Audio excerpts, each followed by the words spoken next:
Hey everyone, as you saw in Mr. Greg Dickerson's first interview of the day, we are excited about what's coming in 2021. I am specifically excited by an opportunity, and I asked Greg if we could talk about it today, and he graciously agreed. So first off, welcome to the show, Greg. How are you?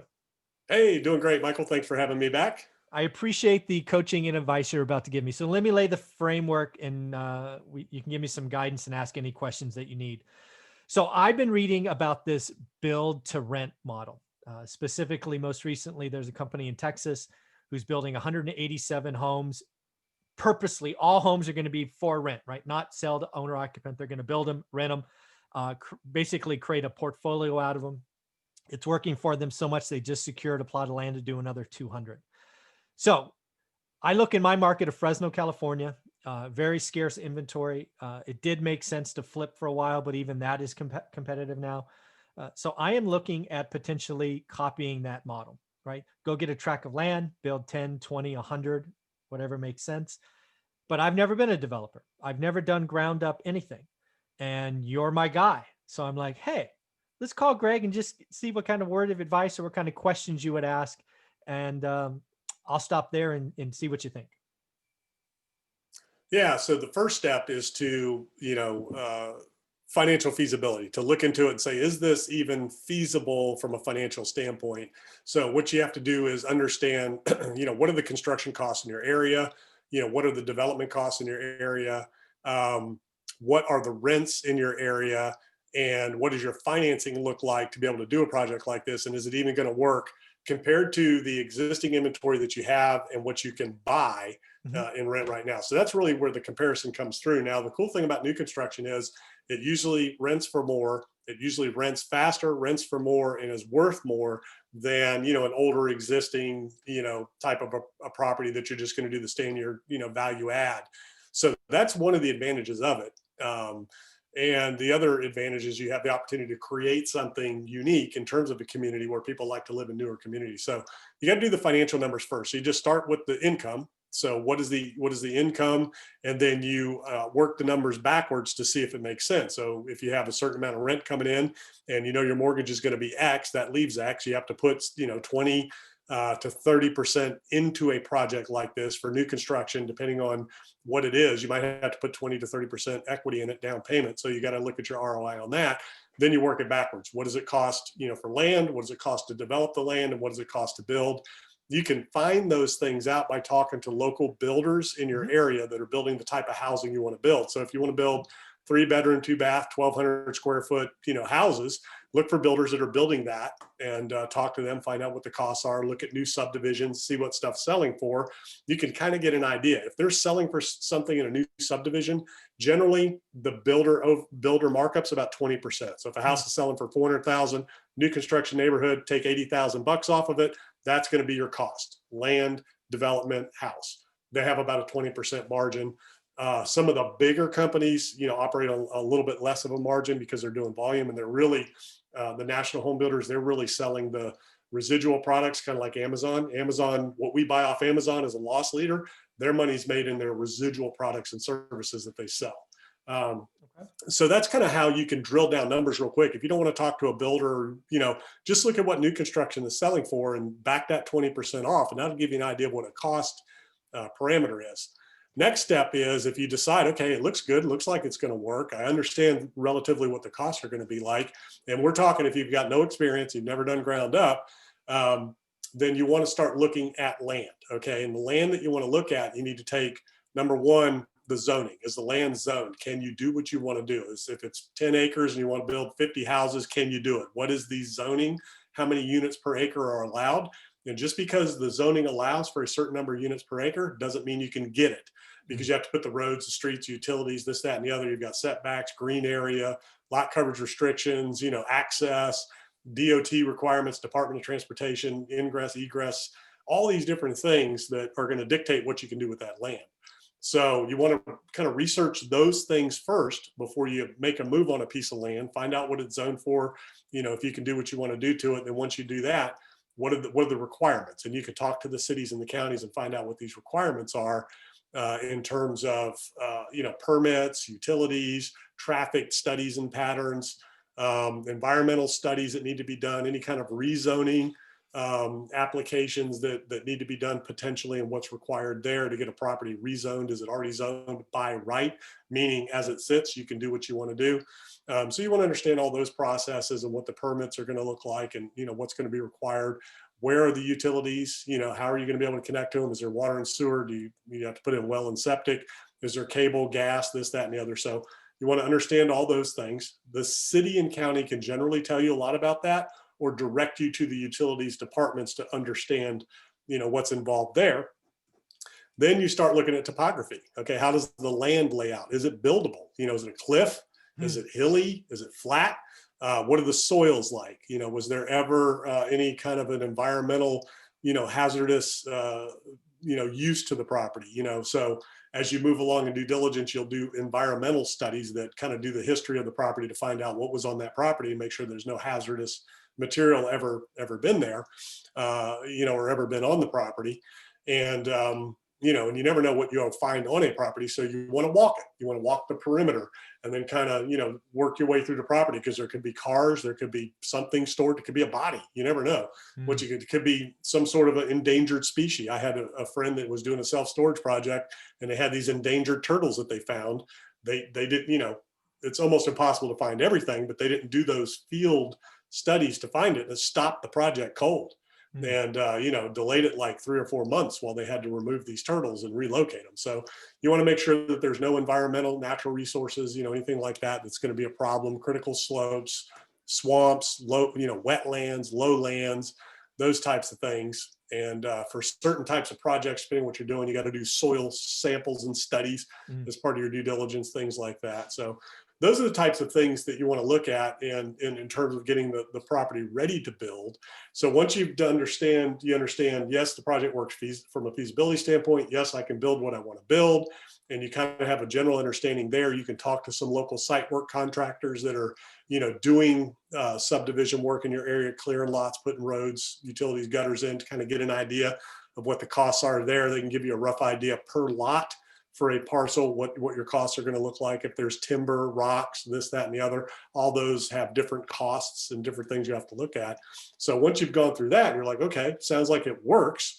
Now it's time to make an offer. Okay. So you've got this property, it's listed for sale, and you make an offer. And what you want to do is you want to make an offer contingent upon being able to build what it is you want to build. So if you want to get 10 units, your offer is, I'll pay you $1 million, as long as I can get these 10 units or whatever it is. Let's just use that round number. And, so what you want is you want a 90-day to 180-day feasibility, due diligence period, where you line up your financing, you make sure the project's going to work, you make sure you get your approvals, all this and that kind of stuff. This is your initial due diligence period of at least 90, maybe 180 days, depending on your jurisdiction. And you don't even need to put an earnest money deposit up. You want the right to study this thing for 90 to 180 days, because you're going to spend money. This is where you're going to get a civil engineer to come in and start doing a feasibility site plan, is what that's called. For a small parcel like that, for about $1,500 to $2,000, they'll come in and lay out your preliminary subdivision plan, so you can kind of run it by the city or county in terms of maximizing the property and laying it out correctly, to kind of understand. Then you can run it by your site work contractors and all that to see what your costs will be. That's a feasibility site plan. You're going to spend money doing that during your due diligence phase. So you want to get 90 to 100 days to study the property to make sure that you can do what you want to do. And let's assume you find out, okay, I can do 10 lots, I think. So next step is you put earnest money down and it goes hard. And you work toward a closing date that's 6 months or a year later, however long you think you need, depending on the size of the project and the time frame. But you do not close till you get all of your approvals, all your permits, and you're ready to break ground. But your earnest money goes hard now. So you say if it's $1 million, you got to put up $10,000 earnest money. I get 90 days to 180 days, whatever you can negotiate, to study. When I determine, yes, I'm moving forward, earnest money gets put down and goes hard. I don't get it back at that point. Okay. But you want to have a clause in there that if for some reason you get downzoned, in other words, meaning if you thought you could get 10 lots and it turns out you can only get 8, you can adjust the price, or you can back out and get your money back, but you're going to lose all the money you spent along the way to get there. Sure. So you want to have that in your contract, that you have the option to cancel to get your money back if you get down zoned and you can't get what you have been told and you think you can get. And then you also want to have the option to reduce the purchase price by that number. So if it's $1 million for 10 lots, you can't get, all you can get is 8, goes down to 800,000. So you want to adjust it that way. And then once you get all your approvals, your permits and all that, that's when you close. Again, so you would ultimately close after, 9 to 12 months when you're ready to break ground. So you sign, move money over, you're ready to go. So, construction starts theoretically the next week. Yeah. I mean, if you got all your permits, absolutely. You've got everybody lined up along the way. Sure. As soon as you close, you got your financing, bam. Yeah. You can start construction. So that's literally what they call shovel ready. So you don't want to close till the project is shovel ready. All right. And then let's just again use 10 lots, and it's fine if it's $1 million for the lot. I just want to get a feel for kind of average fees, right? Because there's the lot cost, which in that case is $100K a lot. There's, building costs. Let's just call it, again, use $100 a square foot to build the structure. But what kind of costs are we looking for the extra fees and all of that, right? Are we talking 10 grand a lot, roughly 20 grand? I mean, there's all kinds of fees and all of that. Depends on where it's at. And that's what you'll have to find out. And that could be anywhere from usually 5 to 10,000 a lot for just general by right subdivision that doesn't require a lot, to 30 to 50,000 a lot if you're doing curb and gutter and, sidewalks and, it all depends on your scale, but you're going to be 5 to 10 to 40 or 50 a lot, depending on what you're doing for just a general subdivision. Okay. Maybe 30, you might be able to still do 30, 35 in some areas. That's, curb and gutter, utilities, all that pad ready. That's what you call pad ready, where you can come in and just pour your foundation and go. So those are rough numbers. Again, you can get that from local contractors that are doing that kind of work, doing the subdivision, site work, utilities, that kind of thing, paving, all that kind of stuff. Again, the question is curb and gutter, sidewalks, light poles. Do you have to put, lighting in? What are your requirements? Signage, all that kind of stuff.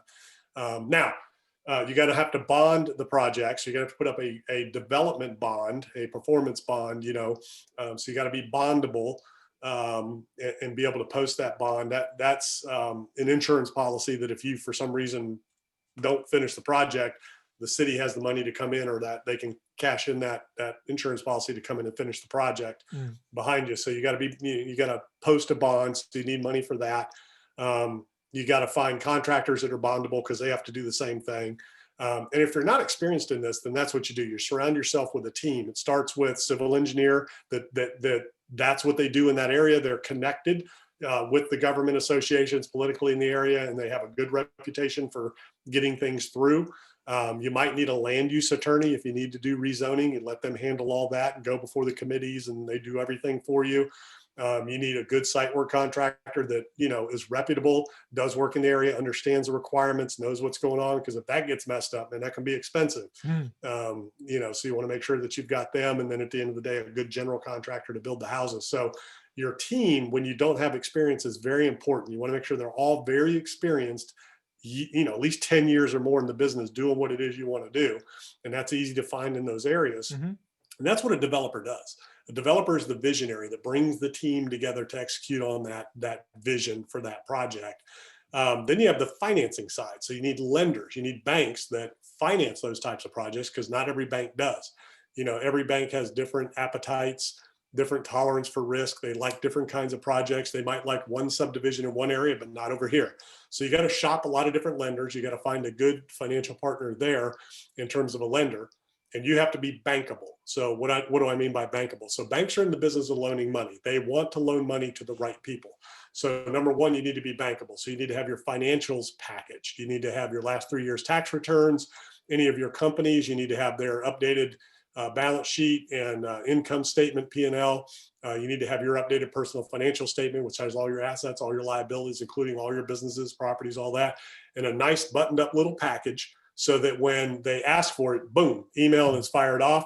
And when they ask for it 3 or 4 times after that, because they will, you just email it off, with your loan app and all that. So you take that financial package bundled up with a nice little loan request, which is a professional, done but simple business executive summary of the project, which is, I want to build 10 houses in this location, for rent. Here's the rental income. You do a little spreadsheet. Here's the values. I'm requesting X amount of dollars. That simple. So you do a little executive summary, but that accompanies your financial package. So you look dialed in, professional, put together. Then you can send that out to a bunch of institutions in order to do that. Now you want to make sure that you've got your entity set up, your development company that's going to be the developer. You want to make sure that your plan is to set the project up in its own entity so that, you know, Michael's subdivision Fresno is an LLC that is going to hold title to the property. And that's going to be all the work that's done is going to be done for that entity. That's who's going to hire everybody. And that's who's going to pay the bills. So if there's any issues, you know, or liens or whatever, it's all that one property and nothing else. It doesn't affect your operating company, any of that kind of stuff. So all of the funding goes there. And then you got to line up the equity. So it's either your money or it's somebody else's money. Development requires a lot of, you know, upfront feasibility capital. So you got to have that front money, entitlement money to be able to get to this, you know, to the point to where you know whether or not you can do the project. So you've got to either be able to raise that or you got to have that on your own. And then you got interest carry and all that, which you can kind of package in with your loan, with your construction development loan. And the way that works is like anything else. It's a development loan. They're going to loan you a percentage of the either value or cost of the project, whichever's lower. Value or cost, whichever's lower, not higher. And, you know, 70, 80%. So you have to come to the table with the rest.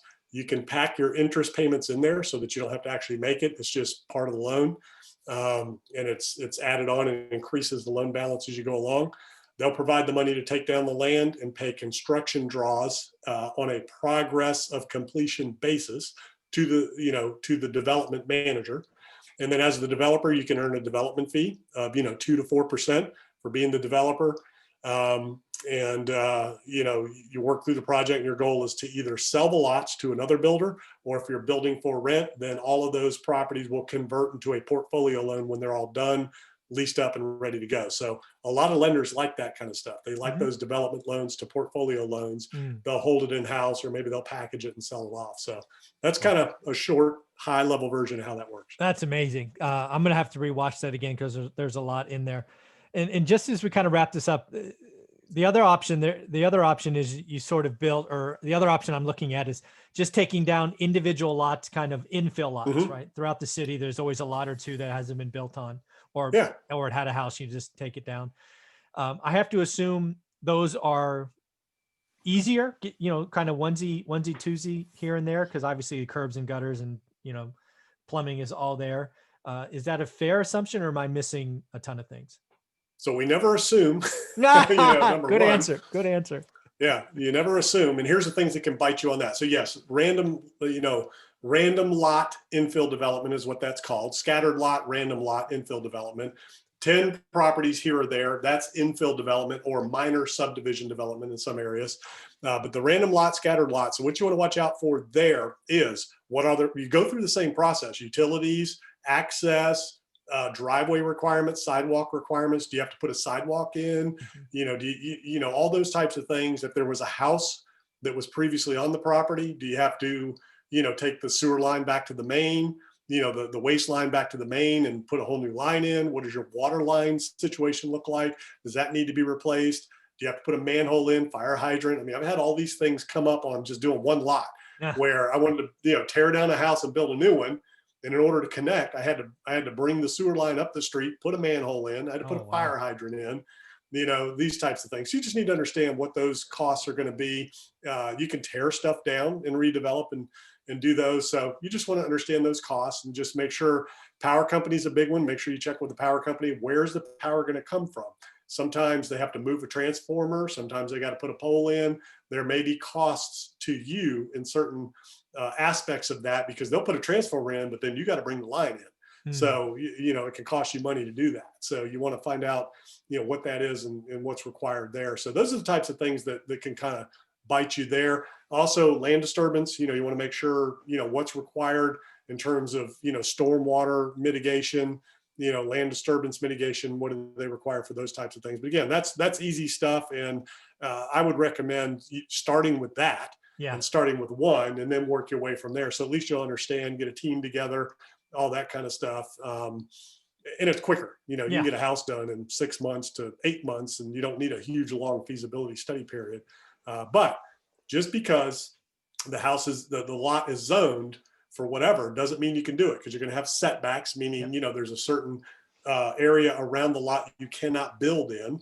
There's going to be lot coverage. There's going to be, floor area ratios in some cities. There's going to be height restrictions, all kinds of different things. So just because you have a 50 by 100-foot lot in the city doesn't mean you can build a 3-bedroom house. You might have to go up. You might, a lot of different things you got to take into consideration in terms of what you can build.